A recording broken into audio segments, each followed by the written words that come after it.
Alhamdulillah, program Titian Barokah paket 8 gratis 1, paket ekonomis 12 hari plus live. Jadi 8 orang yang berangkat gratis 1 orang. Paket ekonomis booking sekarang, 1 kamar isi 4 orang itu disebut quad, 1 kamar isi 3 orang disebut triple, dan 1 kamar isi 2 orang disebut double. Itu ada harga-harganya guys. Harga tersebut sudah termasuk tiket pesawat, tour leader, mutawif, handling airport, visa umroh, perlengkapan umroh, air zam-zam, city tour, Makkah dan Madinah, makan full board, dan lain-lain. Segera hubungi kita di nomor yang tercantum di sini. Segera hubungi kami agar dapat umroh yang barokah, aman dan terpercaya. Assalamualaikum warahmatullahi wabarakatuh. Welcome back, selamat datang lagi di channel Babeldo bersama gue Babeldo, YouTube rakyat biasa yang tetap sehat dan jangan lupa ngopi. Bismillahirrahmanirrahim. Alhamdulillahirabbil alamin, wassalatu wassalamu ala sayyidil mursalin sayyidina Muhammadin wa ala alihi washabihi ajmain. Rabbi shrah li sadri wa yassir li amri wa hlul 'uqdatam min lisani yafqahu qawli bi nabi wa ali. Salam revolusi akhlak, semangat revolusi akhlak. Semoga akhlak kita jadi lebih baik hari ini dibanding kemarin. Panjang umur perjuangan merdeka, Allahu akbar. Salam sejahtera bagi seluruh rakyat Indonesia dimanapun kalian berada. Semoga kalian semuanya dalam keadaan sehat walafiat, tidak kurang suatu apapun, dan mudah-mudahan kalau ada yang sakit dari kalian itu menjadi sakit penghapus dosa, penambah pahala, sakit yang insya Allah segera disehatkan oleh Allah Subhanahu Wa Taala dalam sehat yang manfaat, amin ya rabbal alamin. Dan buat kalian yang pengen berangkat umroh, cek deskripsi. Kalian akan mendapatkan pelayanan dari travel umroh yang amanah dan terpercaya. Sudah ada nomor admin umroh di situ yang bisa melayani kalian. Dan sudah tersedia paket reguler, paket Titian Barokah 8 gratis 1. Dan juga buat kalian yang pengen beli baju koko Al-Qadhi dan juga parfum Kamuni, cek deskripsi video. Sekarang kita masuk ke konten. Konten kita emang nggak ada hubungannya sama Fuad Pleret, cucu Warsina Gerwani PKI yang sekarang lagi sembunyi. Nggak tahu kenapa dia sembunyi. Mungkin ketakutan karena pengakuannya sendiri. Mungkin konten kita sekarang ini ada kaitannya dengan ijazah Jokowi ya. Jadi waktu Jokowi melaporkan melaporkan di Polda Metro Jaya terkait masalah ijazahnya, ada beberapa orang yang dilaporkan itu ya, termasuk kalau nggak salah Dokter Tifa ya. Itu di Solo juga ada sidang guys, sidang juga tentang ijazah. Tapi ada yang lucu ini guys. Jadi pengacara Jokowi ini menyampaikan bahwasannya mediasinya gagal, tapi penyampaiannya itu kok sambil gemetar, ketakutan apa? Iya, bela yang salah ya Pak ya. Apakah begitu Pak? Aduh. Ini lihat nih. Ya, hari ini Muhammad Taufik telah menyampaikan tuntutannya melalui mediasi. Tuh. Ya, jadi Muhammad Taufik itu penggugat ya. Ini kan dia pengacaranya Jokowi ini. Dia kalau dari body language-nya emang gemetar ya guys ya. Kalian lihat gemetarannya nggak sih? Ini tulisannya sih gemetar ya. Yang pada pokoknya agar Pak Joko Widodo itu menunjukkan ijazah aslinya ya, secara terbuka di muka publik. Nah, atas tuntutan tersebut kami tim kuasa hukum Bapak Joko Widodo serius asli ya. Ya, apa ya, body language-nya itu gimana gitu ya. Kenapa Bapak, kenapa Pak? Bapak kenapa? Sakit? Atau ketakutan? Wadah, ya Allah, kesian lu ya. Tapi ya begitulah Pak. Tapi kan Bapak dibayar ya. Nggak apa-apa, mendampingi kan nggak apa-apa pengacara. Nggak usah ketakutan gitu Pak. Kalau emang ketakutan ya Pak, lanjut. Ya, secara tegas menolak untuk memenuhi atas tuntutan tersebut ya, dengan alasan bahwa penggugat ini tidak memiliki legal standing, tidak memiliki untuk mengajukan tuntutan hak terkait dengan adanya persoalan yang saat ini disengketakan. Oke. Itu pengacaranya Jokowi ya. Nanti yang pengacara sini kita lihat. Cuman kalau tidak memiliki legal standing loh, Bapak Joko Widodo itu pernah jadi presiden. Presiden itu presidennya seluruh rakyat Indonesia tanpa terkecuali yang memang WNI. Nah kalau selama dia WNI sebagai presiden, nggak ada salahnya juga karena termasuk dalam syarat. Ya, dalam syarat untuk jadi presiden itu kan nunjukin ijazah ya. Ya, dan itu yang dituntut kan bukan cuma Jokowi ya, ada KPU, ada yang lain. Ini kita dengerin penjelasan dari pengacara penggugat ya. Lanjut. Memang kita menghendaki satu, Pak Jokowi menunjukkan ijazah aslinya. Kemudian yang kedua, Komisi Pemilihan Umum membukakan kepada kami berkas-berkas sebagaimana Undang-Undang Informasi Publik, dan SMA 6 juga menjelaskan apakah benar Pak Jokowi pernah sekolah. Artinya sekolah itu bisa saja sampai kelas 1, bisa saja kelas 2, bisa saja lulus begitu. Begitu juga Universitas Gajah Mada, karena selama ini pernyataannya selalu berubah ya. Oke, sebentar. Di situ. Jadi yang dituntut bukan cuma Jokowi di sini ya. Ada KPU di situ, ada SMA 6 di situ, ada UGM di situ, ya kan? Karena ya sebagai posisinya presiden, lo bayangin lo 10 tahun lo mimpin. Lah kalau memang itu ilegal kan jadinya wadah. Kan ada konsekuensi hukumnya itu. Bukan hanya Jokowi konsekuensinya. Partai-partai yang mendukung dia, mengusung dia, itu kena semua ini. Waduh, ya legal standingnya rakyat Indonesia lah. Kalau menurut gue sih begitu ya. Setiap rakyat Indonesia punya hak itu untuk mempertanyakan itu. Kalau Jokowi cuma jualan mebel yang memang nggak berhak lah kita nanyain kan gitu ya. Tapi kan dia pernah jadi presiden 2 periode loh, nggak main-main. Belum lagi anaknya sekarang. Wah, aduh, ya kan? Lanjut. Ada Profesor Markus mengatakan itu hilang, sementara Wakil Rektor 2 yang sempat keselip lidah mengatakan fakultas kedokteran ada, bahwa Tridharma Perguruan Tinggi Pengabdian Penelitian ijazahnya itu ada. Sementara Pak Jokowi sendiri mengatakan saya tidak akan menunjukkan, tidak ada kewajiban saya menunjukkan ijazah itu kepada orang per orang ya. Tapi beliau lupa, beliau itu mantan tokoh publik dan sekarang masih mewarisi tokoh publik. Buktinya dibangunkan rumah dinas seluas 9.000 meter. Nah itu lagi gara-gara posisinya sebagai tokoh publik, yang mana dia pernah jadi wali kota, jadi gubernur, jadi presiden 2 periode, dia mewarisi tanah hasil di pemberian negara itu 9.000 meter. Lah kalau ijazahnya nggak ada gimana? Jadi ini gue nggak bilang ijazahnya nggak ada ya, karena gue belum melihat, gue bilang goib kan gitu. Makanya gue nggak setuju ijazah palsu, karena buat gue itu masih goib gitu ya. Tapi ini asik ini. Lanjut. Pengacaranya itu gemeteran tadi ya. Aduh, lanjut.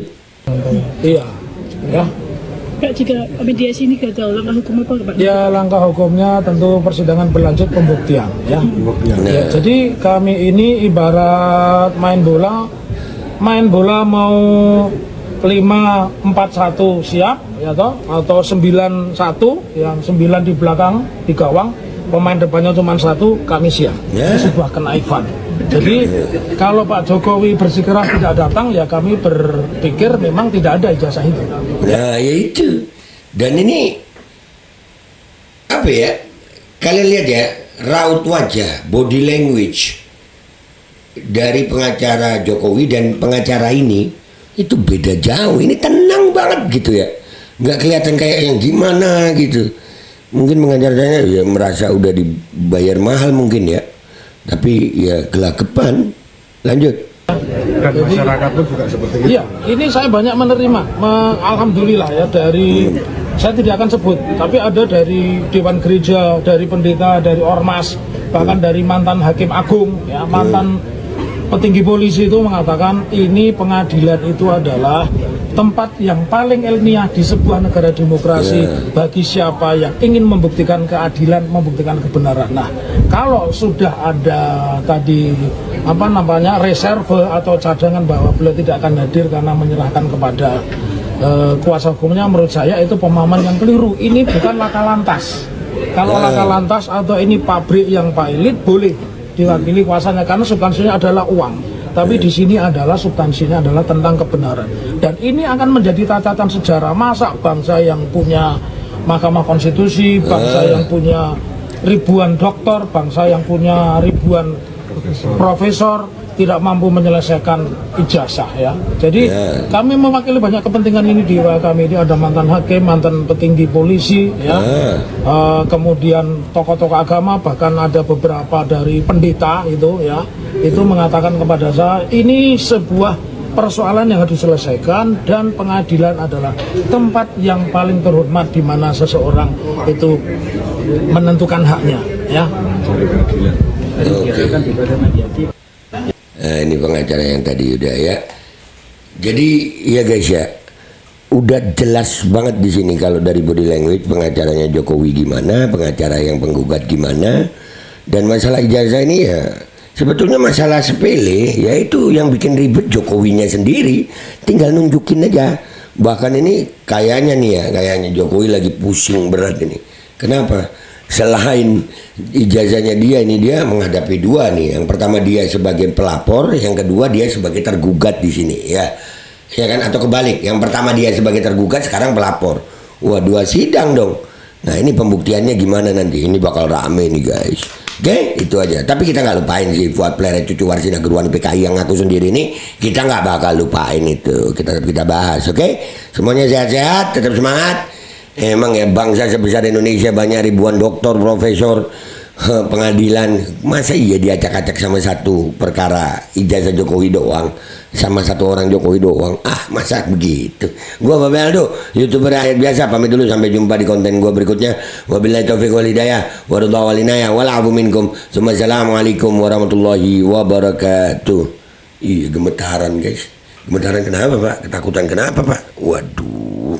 Ya, hari ini Muhammad Taufik telah menyampaikan tuntutannya melalui mediasi yang pada pokoknya agar Pak Joko Widodo itu menunjukkan ijazah aslinya ya secara terbuka di muka publik. Nah, atas tuntutan tersebut kami tim kuasa hukum Bapak Joko Widodo ya secara tegas menolak untuk memenuhi atas tuntutan tersebut ya, dengan alasan bahwa penggugat ini tidak memiliki legal standing, tidak memiliki untuk mengajukan tuntutan hak terkait dengan adanya persoalan yang saat ini disengketakan. Itu memang kita menghendaki satu, Pak Jokowi menunjukkan ijazah aslinya. Kemudian yang kedua, Komisi Pemilihan Umum membukakan kepada kami berkas-berkas sebagaimana Undang-Undang Informasi Publik, dan SMA 6 juga menjelaskan apakah benar Pak Jokowi pernah sekolah. Artinya sekolah itu bisa saja sampai kelas 1, bisa saja kelas 2, bisa saja lulus begitu. Begitu juga Universitas Gadjah Mada, karena selama ini pernyataannya selalu berubah ya. Ada Profesor Markus mengatakan itu hilang, sementara Wakil Rektor 2 yang sempat keselip lidah mengatakan fakultas kedokteran ada, bahwa Tridharma Perguruan Tinggi Pengabdian Penelitian ijazahnya itu ada. Sementara Pak Jokowi sendiri mengatakan saya tidak akan menunjukkan, tidak ada kewajiban saya menunjukkan ijazah itu kepada orang per orang ya. Tapi beliau lupa, beliau itu mantan tokoh publik dan sekarang masih mewarisi tokoh publik. Buktinya dibangunkan rumah dinas seluas 9.000 meter. Iya ya. Pak, jika mediasi ini gagal, langkah hukum apa Pak? Ya, langkah hukumnya tentu persidangan berlanjut, pembuktian ya. Ya, jadi kami ini ibarat main bola mau 5-4-1 siap ya toh, atau 9-1 yang 9 di belakang di gawang, pemain depannya cuma 1, kami siap. Itu sebuah kenaifan. Jadi kalau Pak Jokowi bersikeras tidak datang, ya kami berpikir memang tidak ada ijazah itu ya. Dan jadi, masyarakat pun juga seperti itu. Iya, ini saya banyak menerima, alhamdulillah ya, dari, saya tidak akan sebut, tapi ada dari Dewan Gereja, dari pendeta, dari ormas, bahkan dari mantan hakim agung ya, mantan petinggi polisi itu mengatakan ini pengadilan itu adalah tempat yang paling ilmiah di sebuah negara demokrasi bagi siapa yang ingin membuktikan keadilan, membuktikan kebenaran. Nah, kalau sudah ada tadi reserve atau cadangan bahwa beliau tidak akan hadir karena menyerahkan kepada kuasa hukumnya, menurut saya itu pemahaman yang keliru. Ini bukan laka lantas. Kalau laka lantas atau ini pabrik yang pilot boleh, diwakili kuasanya, karena substansinya adalah uang. Tapi di sini adalah substansinya adalah tentang kebenaran.